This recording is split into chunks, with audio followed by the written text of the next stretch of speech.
trabalhar com a organização curricular requer conhecimentos e habilidades específicos para o ensino, certo? Por exemplo, né, vai ser importante conhecer relações verticais e laterais que existem no currículo. Se você olhar para a BNCC ou para um documento curricular qualquer, normalmente a organização do texto é, como eu disse, essa sequência de habilidades, EF, 05, MA, né? Não é explícita a existência dessas relações cognitivas e lógicas entre as habilidades, tá? Relações verticais e laterais. Vamos entender um exemplo disso. Aqui tem a figura do Schumann, que é um dos grandes nomes aí, né, que, de certa forma, nomeou essa categoria desse conhecimento pedagógico de conteúdo. Ela estava difusa na literatura e tem uma síntese importante do Schumann. Vamos voltar a ele no módulo 3, né? Mas, por hora, a ideia é, o que são essas relações laterais e verticais? Por que eu preciso conhecer matemática de uma forma específica para entender essas relações? Então, veja, aqui a gente está lidando com profissionais que lidam no quinto e no sexto ano. Então, aqui vocês vão ver que há um eixo, há uma cruz aqui, né, de uma parte do currículo, a gente foi lá, deu um zoom na BNCC, olhando para 5 habilidades, colocamos em formato de uma cruz. Então, no vertical, no eixo vertical da cruz, vocês têm uma gradação temporal. Você tem uma habilidade 5, ou seja, do quinto ano, habilidade 12, que passa na escada, no nível seguinte, para uma habilidade do sexto ano, que é a segunda, que é sucedida, na vertical, de baixo para cima, pela habilidade 6, ou do sexto ano, a habilidade 13, né, referente ao sexto ano. Então, quinto, 12, sexto, 2, 6, 13. Tem um eixo vertical ascendente, né, de talvez complexidade cognitiva, de maior repertório, né? Mas há também relações ao braço horizontal da cruz, há relações horizontais. Por exemplo, 2 habilidades de quinto ano, né, que coexistem com essa do sexto. Ou seja, não é que, ao sair do quinto, a gente fecha o livro, né, vira a página da BNCC e as habilidades foram superadas, foram consolidadas, foram esquecidas, não sei. Não, de forma nenhuma, é uma construção em espiral. As habilidades do quinto ano, elas vão ressurgir, vão ser retomadas na etapa seguinte da construção.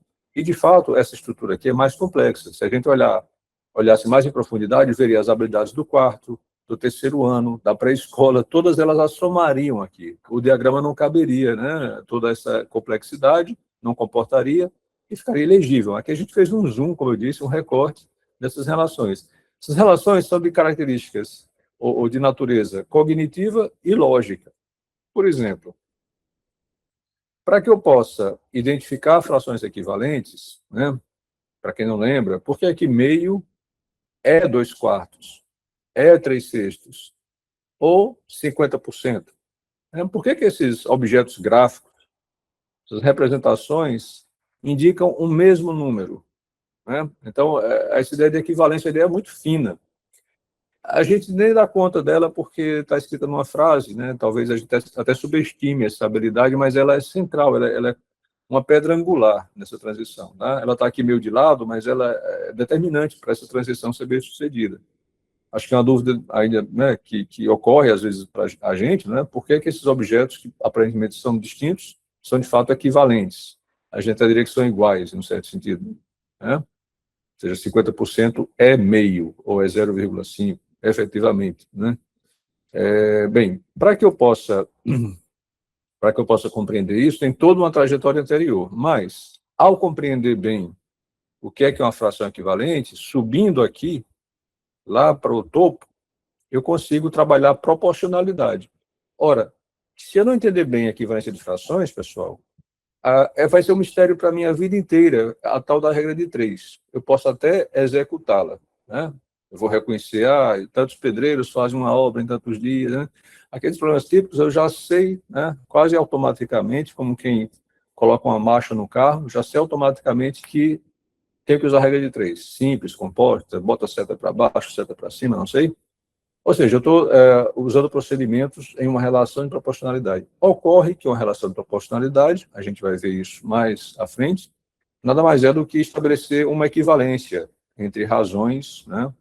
No caso aí de razões entre números naturais. Estou falando com uma certa imprecisão, mas só para deixar claro que, mais uma vez, essa interdependência não conhecer bem, não compreender bem a equivalência de frações afeta a compreensão. Eu posso até efetuar procedimentos, mas um tanto irrefletidamente, sem uma clareza sobre por que executa esses procedimentos. Por que essas setas são para baixo, aquelas são para cima, etc.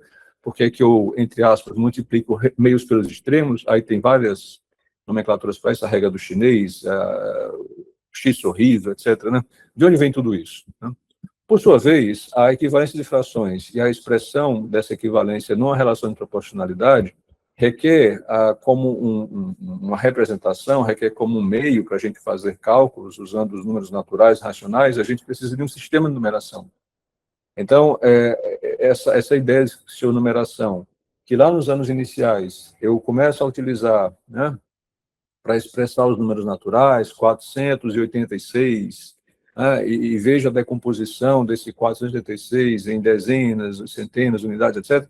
Essa representação decimal é potente, a gente vai ver que essa representação decimal ela já incorpora a operação de adição, naturalmente, e tem um dom, né, tem um condão de poder ser estendida, de certa forma, de forma muito natural, para que se possa representar também os números racionais. Então, essas tais frações equivalentes podem admitir representações na forma decimal. Aí vem esse mistério aparente, né, de que eu possa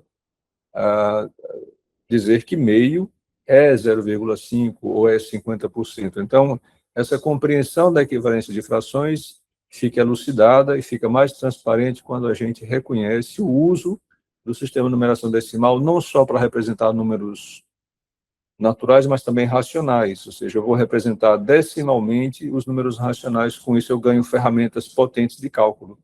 E aí eu consigo resolver problemas que envolvem variação de proporcionalidade, por exemplo, né? Bem, então, isso é só para dar uma ideia de que essas relações elas têm que estar claras para a gente, porque se eu sou professor do 5º ano, eu tenho uma responsabilidade pairando, né, o tempo todo ali no horizonte, que é preparar bem, por exemplo, os estudantes com relação a essa habilidade, que é trabalhar efetivamente com multiplicação e divisão de números entre números naturais e números racionais, trabalhar bem essa habilidade, porque lá à frente ela vai ser decisiva no 6º ano.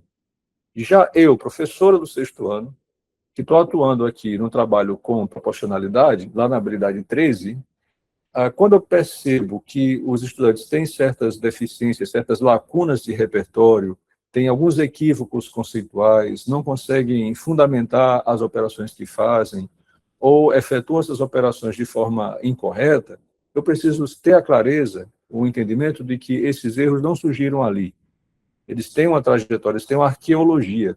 E aí eu preciso escavar mais fundo para entender que o erro pode estar lá atrás, na 054, na 0512, ou seja, existe uma interdependência da cognição e do currículo, né, que está refletida nessas relações. Essas relações não estão explícitas nos documentos curriculares. Vai ser uma tarefa nossa aqui entender e construir essas relações. Agora, não são relações abstratas.